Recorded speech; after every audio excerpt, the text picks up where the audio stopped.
What's going on, ladies, gents, and kids of all ages? It is Eric coming back at you once again from the Nerd Cave, and today we have got another deck breakdown video for you, and we're going to be looking at another Sapphire deck, which I'm very excited about. I've been pretty hot on Sapphire recently. I don't love Ruby Sapphire. I do think it's probably one of the better decks in the format. Not saying it's a bad deck, just saying it's not what I personally want to play. So I've been looking at other options with Sapphire, and today we're going to be looking at Sapphire Steel.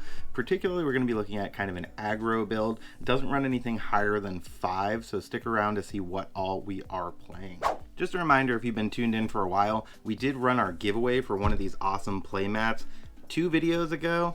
That giveaway has yet to be claimed. If you're tuning in and commenting to get entered into that giveaway, definitely go check out that video, see if you won. If we don't have anybody claim that prize within the next couple weeks, we're gonna go ahead and raffle this off again. So make sure you're commenting on these videos because those will all count as entries towards that giveaway. And since we only gave away 1 playmat previously, if that person does come forward and claim their playmat and you've all been commenting on these videos, I'm gonna go ahead and give away another playmat anyway. So make sure you're dropping those comments if you want to win one of these awesome Treasure Planet playmats. But without any further ado, let's go ahead and talk about today's deck. First up, in the 1-drop slot, we are running 4 popsicles. This is going to be a little bit more of an item build. We are playing Hiram, so this is going to be a little bit different than the Blurple deck I talked about on Monday. So if you haven't seen that video, definitely go check it out. It's another cool option for Sapphire. But Popsicle is going to let you draw a card when it comes into play, and when it's banished, it's going to remove up to 2 damage from chosen character. It's a great way to heal your characters. It's also great fuel for Hiram to go ahead and draw some additional cards. Next up, in the 1-drop slot, we do play 2 1-drop characters. We have 4 Robin Hoods. You may have guessed it, we are playing the big Robin Hood, so these are essentially just shift targets in the deck, much like the decks that run the small Stitch or Queen or anything else. They're really just our 2/2 shift target for Robin Hood. Then we do play 4 Captain Hooks. There's an argument to be made for running 3 Captain Hooks instead of 4, but since I am on a build where I'm running Smee, Captain Hook is very important to help keep Smee alive longer. I'm not playing Amber, so I can't run Rapunzel. That's the other big synergy with Smee. Definitely recommend checking that out because it's a great option. But Captain Hook is great. 1/2 for 1, comes down, Challenger +2 when he attacks, so he's attacking for 3, and he can deal with a lot of those early game targets. And kind of generally it just prevents your opponent from questing while he's on the board until they can deal with them.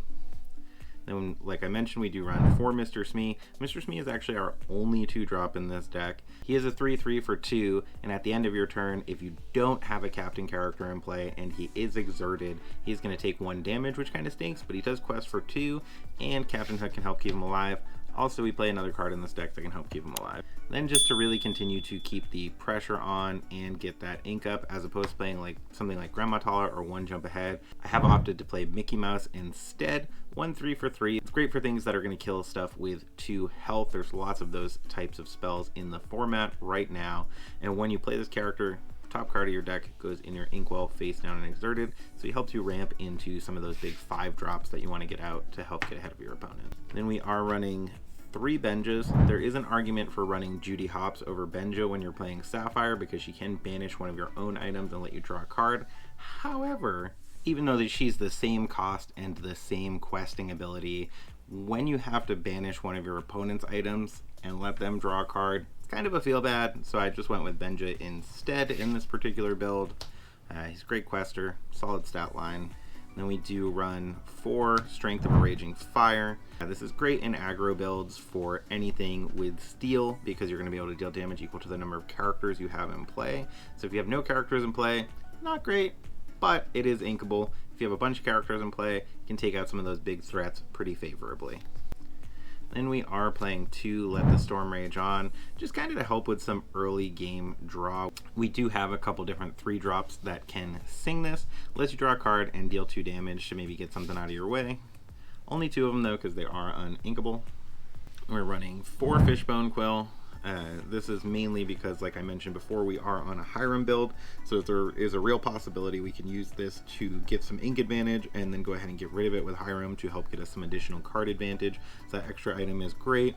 We are also playing Steel, so you may have guessed we are on a whole new world build, so fishboning cards out of your hand early if you can throw down that whole new world, especially if you can sing it, doesn't feel so bad. We do have our first of our 4-drops. I already talked about this. Hiram Flaversham, 1/6 for 4. Crazy stat line. Maui is the only thing that really deals with it immediately when it starts doing things. Obviously, they can attack into it with multiple characters. It's only dealing their characters 1 damage. That's definitely a possibility. But Zeus doesn't touch it, and a lot of the other straight removal doesn't touch it. Madame Medusa can get rid of it. It's really Ruby that's going to be your biggest threat to this card when it first hits. Everything else is really going to struggle to get Hiram off of the field. And when you play this character, whenever you quest, you may banish an item to draw 2 cards, which is fantastic.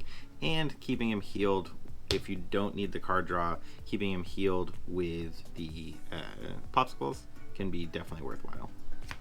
We do have 2 Along Came Zeus. Just talked about this card. It doesn't get rid of Hiram, but it does get rid of a lot of other targets like Maui and a lot of those 4 and 5 health characters that can be very cumbersome, especially when this deck doesn't have a lot of high power characters. Deal 5 damage to character or location. This is also our best option for dealing with some of those locations quicker. Then we are running 3 Bell, Strange but Special.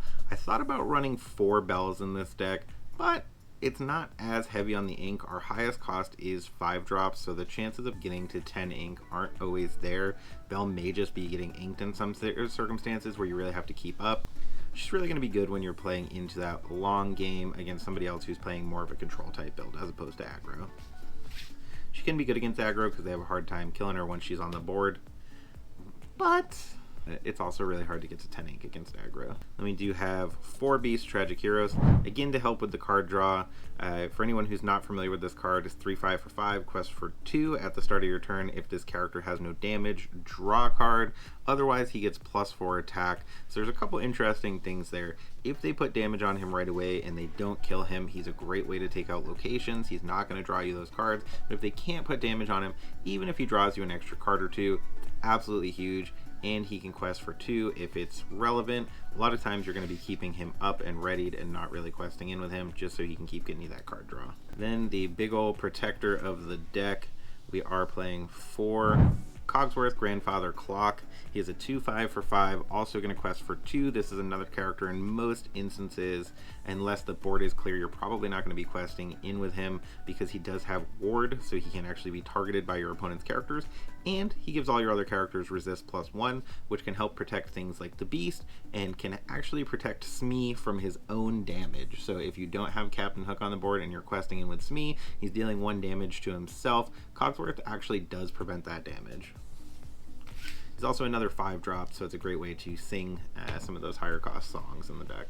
Then, like I mentioned, we do have 4 Robin Hood, Champion of Sherwood, 3/6 for 5, quest for 2, but the questing is not really the exciting thing with Robin Hood. He has a shift 3, so if you get those Robin Hoods down early, you can shift them out on turn 3 to do something like sing Whole New World, and during your turn, whenever this character banishes another character, you gain 2 lore, so if he's taking out characters, he's still going to get you that lore, does not need to quest to get it, and when he's banished in a challenge, you draw a card. Even if you tap him down to sing Whole New World or something else, even if your opponent attacks into him, you're going to get to draw a card and he's going to replace himself. And then we move away from our characters over to our songs.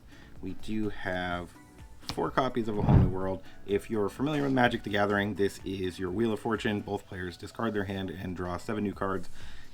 Doesn't sound good to give your opponent 7 new cards, right? Especially if they have less than 7 cards in their hand.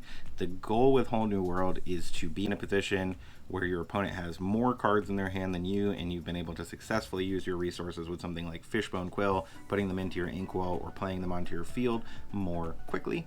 That way, even if your opponent has 5 cards in their hand or 4 cards in their hand and you have 1 or 2, you are getting a card advantage going forward.